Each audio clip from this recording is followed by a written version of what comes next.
What's up, guys? Welcome to another trade breakdown episode. So, Shea Weber is on the move, but not exactly. Shea Weber hasn't played a game in the last two seasons.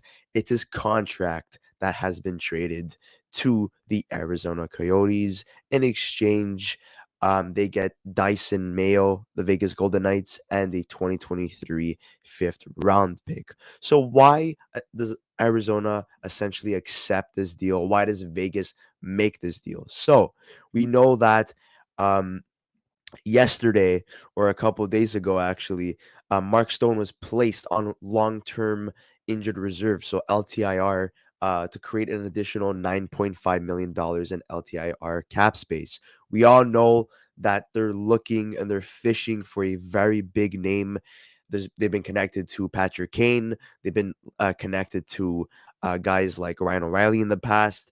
They want to make a big splash because Mark Stone most likely will not be back come playoff time, or maybe he is back playoff time and they pull a Nikita Kucherov situation where they utilize the additional cap space that they free up to add a top player, and then Mark Stone comes back during the playoffs. That's a possibility. But in terms of Dyson Mayo, an AHLer essentially, only played 82 games, 4 goals, 8 assists for a total of 12 points.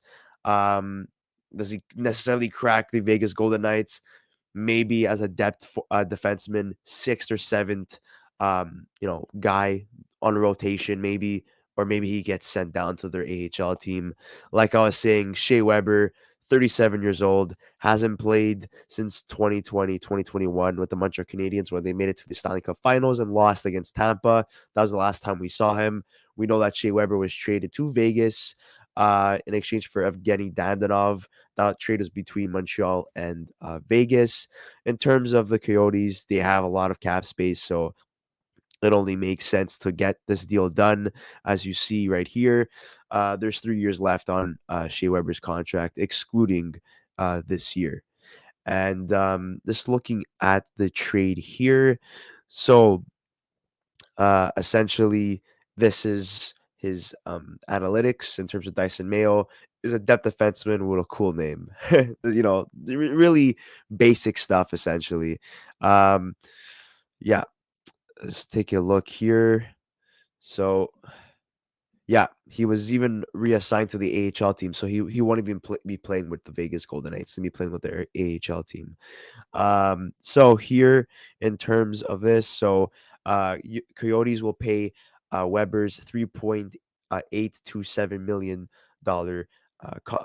contracted compensation over remainder of the contract, less any potential insurance coverage. Okay, so the Coyotes, um, okay. I mean, look, guys, this is just a deal to essentially move some money so the Vegas Golden Knights could essentially get one of those big fish available at the trade deadline. It's nothing too crazy, but look, I mean, the Coyotes add another legend. Shea Weber, Brian Little, Andrew Ladd, Marian Hossa, Dave Bolland, Pavel Datsyuk, Chris Pronger. Many of them have never even played a game for the Coyotes, or I don't think any of them have ever played a game for the Coyotes. But look, if Shea Weber was still playing, he would still be an elite two-way physical defenseman. His analytics show that he was fantastic. Um, yeah. So the between Shea Weber, Andrew Ladd, and Brian Little, the Coyotes have $18.6 million in IR cap hit. This is 26% of their total team cap hit. Wow, that is crazy. But I mean, look, guys, we all know that Vegas has been in it in terms of the trade deadline for the last couple of years. They're very competitive. They want to win now. It only makes sense for them to want to do that. Um, look, Vegas Golden Knights clearing up cap space for the next year, a few years. $7.85 million is a lot, and doing that, up until 2025, 2026, that was a good move in terms of Vegas. Coyotes doing it, okay. I mean, look, they're like the basically dumping grounds of the NHL, where they get every single bad contract, but they get compensation with it. So in this case, they get a 2023 fifth round pick. But I honestly think that Vegas could look towards adding a big fish heading into the 2023 trade deadline.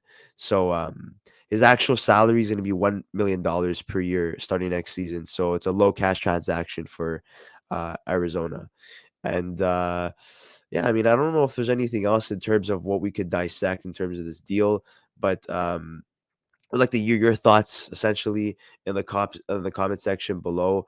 Um, who won this deal, the Arizona Coyotes or the Vegas Golden Knights? Was this deal necessary? Is it a deal that will lead to a potential, forward that Vegas may add in the near future? We'd like to hear your thoughts, guys, in the comment section below. Sorry, guys, I'm fighting a little bit of a cold here, as you can tell. Make sure to like this video, subscribe to our channel, and we'll see you on the next episode of the Young Guns podcast. Thank you so much, guys, for watching. And one little additional fact. Um, Dysin Mayo is only being paid 950K for the remainder of the season. So his contract's gonna be expired, so they get that off the books as well. So, guys, see you in the next episode of the Young Guns podcast. Thank you once again.